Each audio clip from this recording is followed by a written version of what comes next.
Good morning, Glenn. How are you, my man? Good. How are you? I'm doing well. So you having I know you're doing a couple of shows. I think around. I think I heard you were going to be in Pittsburgh. I believe. Yeah, we're doing Pittsburgh Saturday and Hershey, Pennsylvania, Richmond, Virginia, and Cleveland this week. Yeah. So tell me what the show consists of, Glenn. It's there's a lot of dancing. Of course. It's a conversation with the audience about the news of the day and what's happening. We're really focusing on the election, and there's some laughs in it, and also some things from the book to kind of explain what's happening to us here in America. Your book is called "Addicted to Outrage." Yeah. What do you is that? And I can speculate as to what that is. And you tell me if I'm right or wrong. And I've long complained about this, that people now, if you have the smallest perceived slight or bad thing said or done, it's the biggest thing in the world, and you're up in arms. And what do? You get on Facebook and you try to start a petition about it and blah, blah, blah, blah, blah. And to me, it's sick and disgusting. Yeah, and I don't think half of it is real. I just don't think it's real. I don't think people are really, are you that shallow in your life? There's 25% of millennials felt that they had PTSD after the last election. They're still suffering from it. Come on, man. Well, Grow up. I agree. I do. I just read an article, Glenn, about a guy who moved to India, a millennial, moved to India because he had $20,000 in student loan debt that he said he didn't know how he was going to repay that. So he moved to India. He lives in a concrete hut now where he pays $50 a month. And he's like, forget it. My life in America is done. He got a degree in philosophy. And I'm like, what do you expect is going to happen when that's what you do? Good God, man. What are you expecting?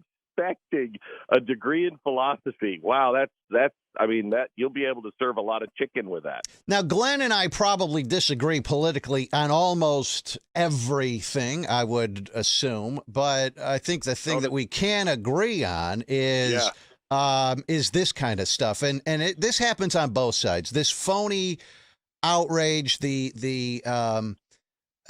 when Obama was president, every conservative, it was like Obama was the worst guy in the world. Like he literally couldn't do anything right. And I would watch guys on TV, and Sean Hannity in particular, and I would go, this guy can't be serious every night. He cannot be serious. There's just no possible way that every night for 8 years you could be so anti-Obama, and Obama has done nothing right.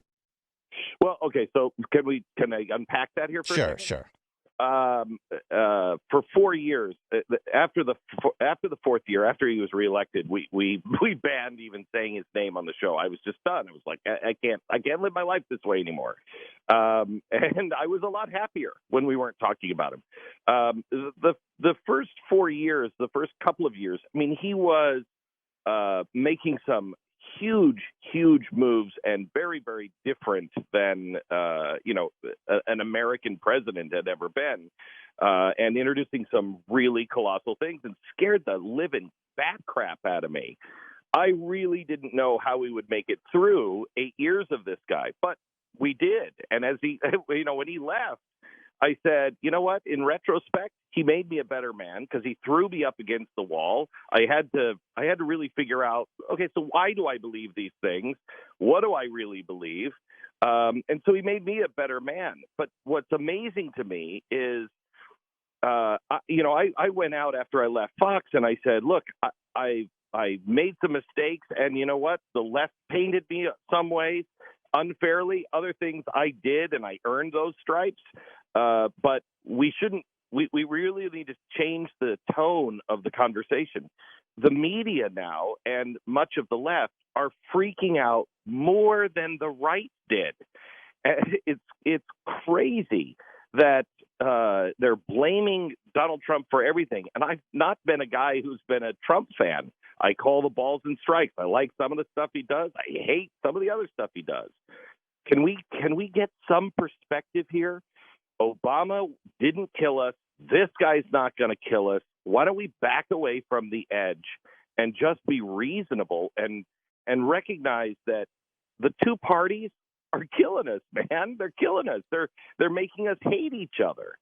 I wish that sometimes I think that the political system here is almost entirely broke because it is a two-party system, and in order the amount of money that goes into these elections is staggering. And I was just talking with someone yesterday about all of the negative ads, and this is not anything new. I mean, this has been going on for years and years and years, but um, I don't know. Maybe I'm a cynic, but are people getting?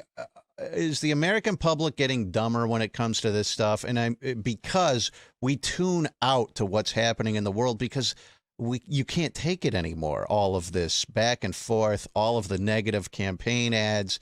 And in a sense, we don't have a discussion of substance about these issues. Yeah, I think that's probably the bigger problem. I mean, when Jefferson and Adams were running against each other, just for some perspective, Jefferson said that Adams was a hermaphrodite, and Adams said that Jefferson, if you elect Thomas Jefferson, your children will be raped and their heads will be on pikes lining the roads into the city. So, I mean, it's always been bad. The real problem is that we've lost our perspective. We're allowing them to control our life. The president, no matter if it's Barack Obama or Donald Trump, two things. A president should not be able to make half of the country terrified of him. That's a sign he has way too much power and the system is out of balance. The second thing is, if a giant meteorite dropped on Barack Obama or dropped on Donald Trump and they were both dead, our problems would not go away. Our problems really come from us in allowing ourselves to be subjects to this. Why do we care so much about Washington? It's out of balance.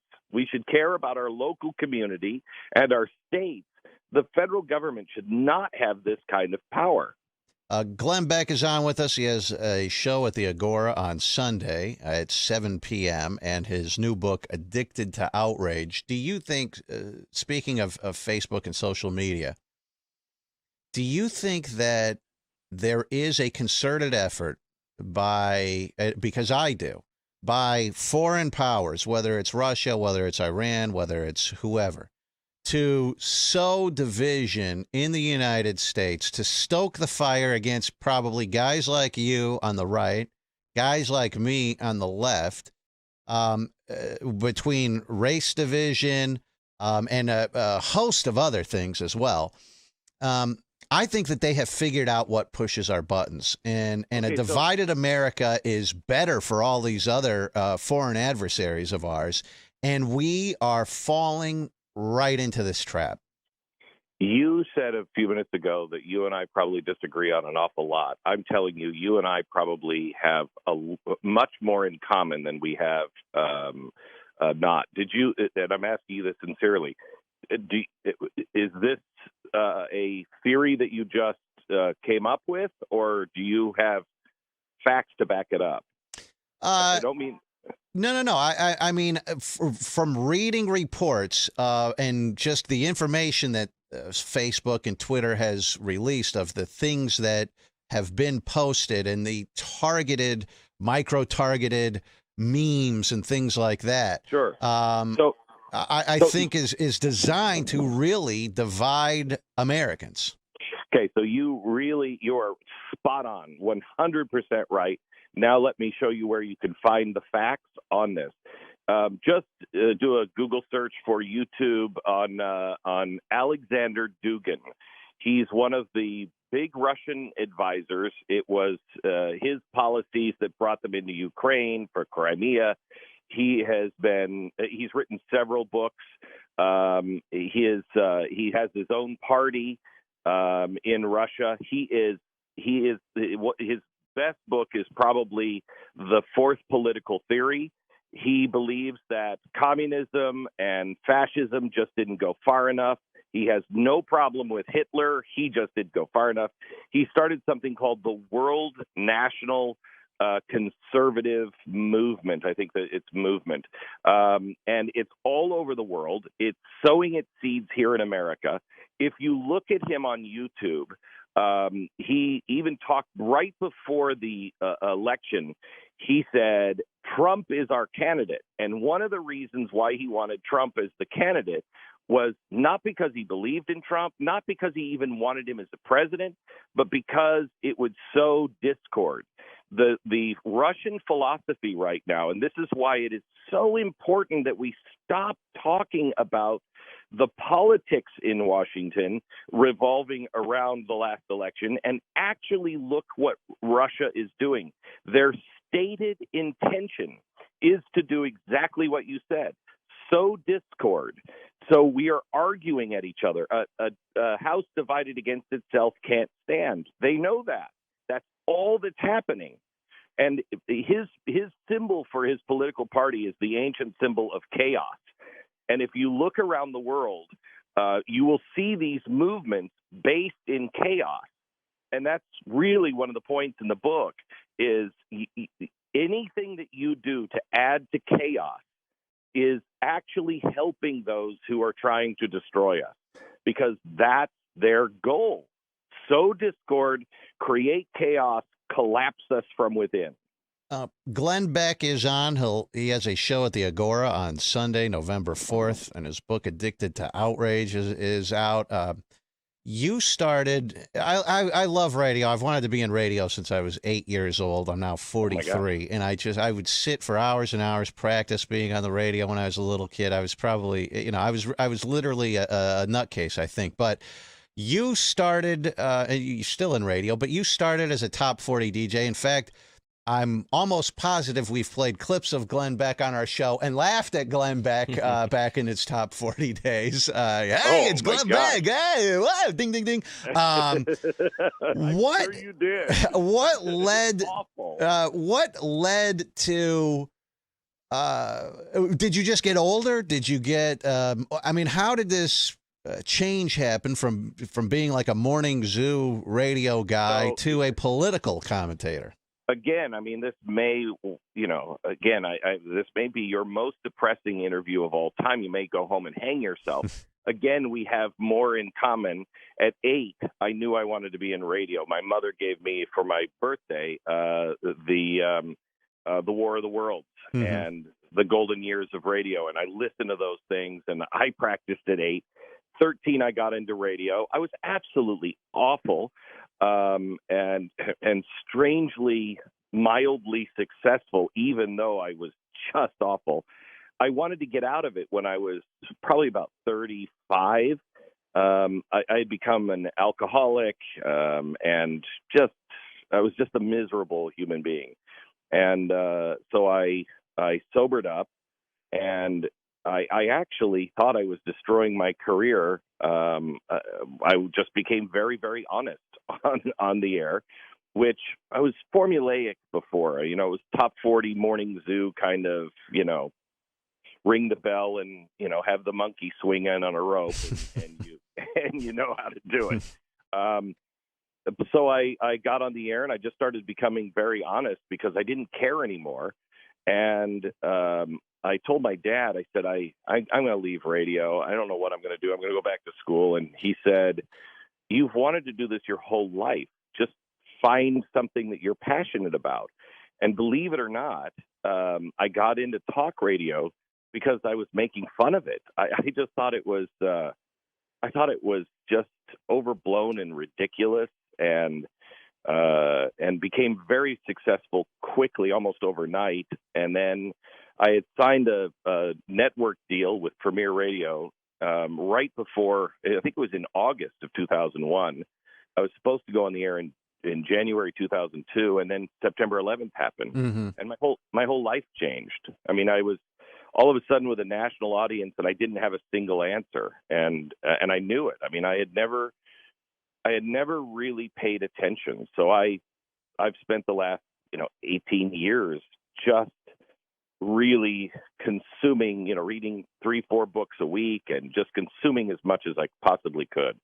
What led to this alcoholism when you were younger? You said you were an alcoholic by the age of 30.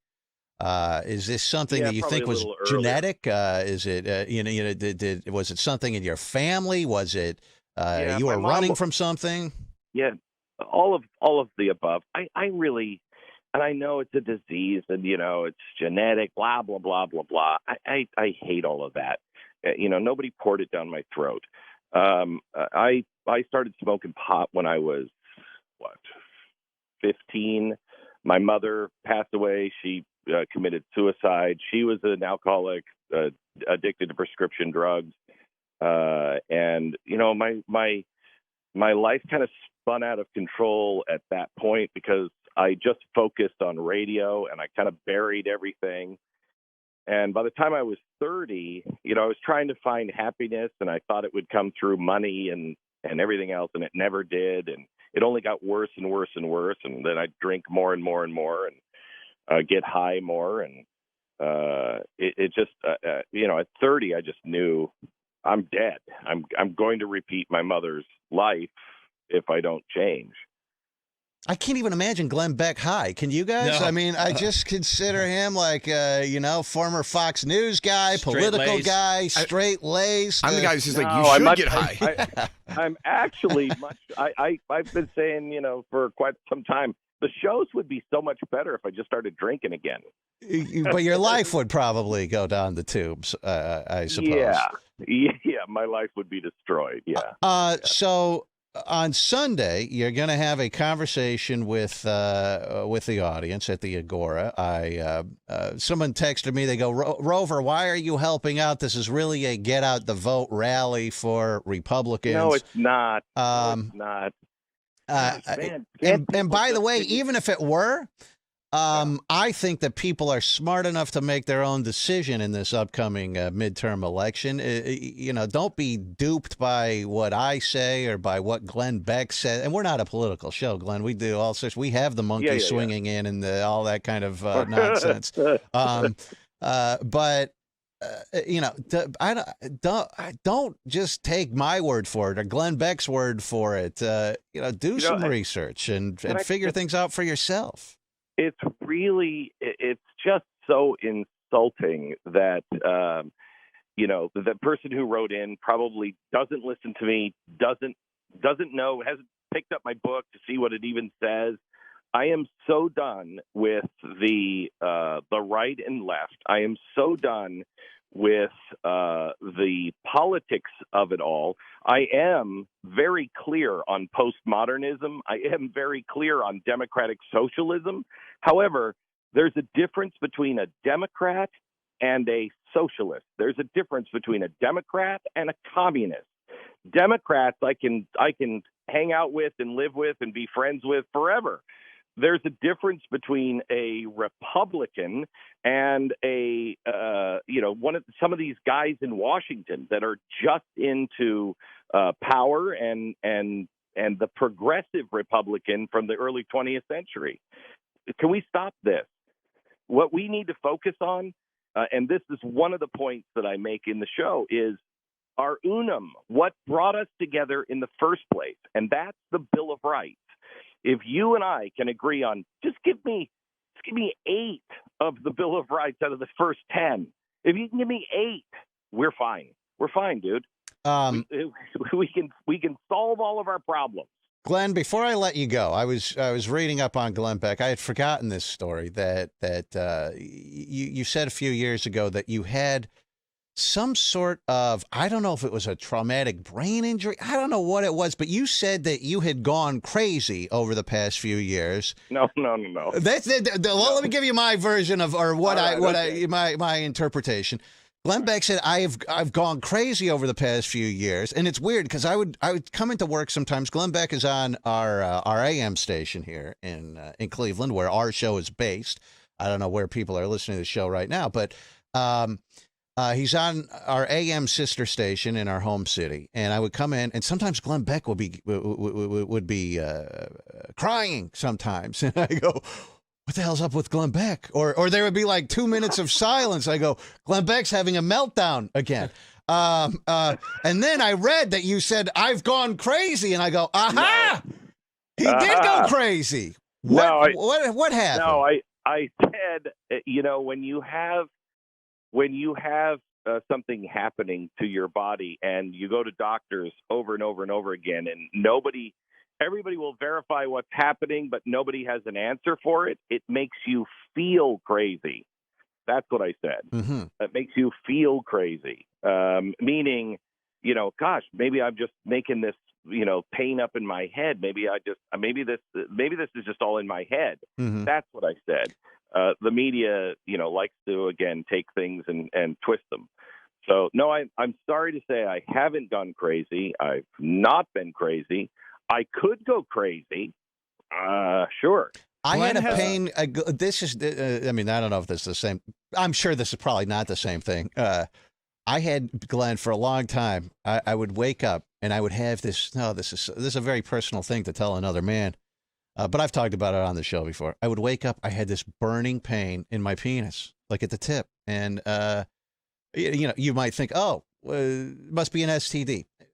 I would go in. I went to every doctor, and they said, no. Every sort of test that you could do, no. There's nothing wrong with you. We've run every sort of thing. And Dieter, you'll probably remember I came in one time, and I'm like, I would rather chop it off. And for a guy to say that. Right. It's bad. Just cut the whole thing off. Yeah, I'm like, cut this thing off so I can get rid of this pain. Eventually, I found a doctor here, and I went to this woman, and I didn't believe. She goes, "Oh, this is a condition you have with the muscles in your pelvic floor." I go, "No, it's not inside my pelvis. It's at the tip of my dong." She goes, "No, trust me on this." And boom, believe it or not, cured. That was the issue. So did something? I'm assuming not that thing, but you're telling me something similar to that happened with you? Again, you're not going to believe how much we have in common. No, that didn't happen. No, but it's the same. It's the same kind of thing. What was wrong with you? I have phantom pain in my limbs, really bad. We've never nailed it down to one thing in particular. It's got like 6 different things that doctors say it is. I'm not sure that's what it is. It comes and goes. It's been getting better lately. It was really quite debilitating for a while, and it's under control now. Well, go see Glenn Beck at the Agora this Sunday, 7 p.m. Tickets are unless you've got like a penis story you want to share, because that's just uncomfortable. But it's, I'll be honest. And you said that you became honest on the radio. Yeah, no. And I'll tell you, we tried to be honest as well. And the number of guys that reached out to me throughout this, as I was going through this ordeal, guys that would reach out, and we have a light take on everything, but they had gone through or were experiencing the same thing, and they were too embarrassed to go to the doctor and they would email me. What should I do? And I'm like, I don't know. I'm not a doctor. I don't know if you have the same thing as me, but you got to go check this out. This is exactly what I said. I thought I was destroying my career, becoming honest. What I discovered was it may not be the same issue or the same struggle, but we all have them. We have so much more in common than we have different from one another. Once you're honest with each other, and that's the problem, the media, the politicians, nobody's being honest. If you're just honest, all of a sudden you're like, oh yeah, dude, I completely understand. I feel that way. I've had that happen. I've had something like that happen. And we can come together. Well, you can come together, see Glenn Beck this Sunday. Come together and see him at the Agora. Tickets are available at agoracleveland.com. He has a book out called Addicted to Outrage. And Glenn, I appreciate you coming on. Good luck with your shows. Thank you very much. And hopefully we'll talk to you again sometime, my man. You got it. Thanks, man. Thank you. Glenn Beck.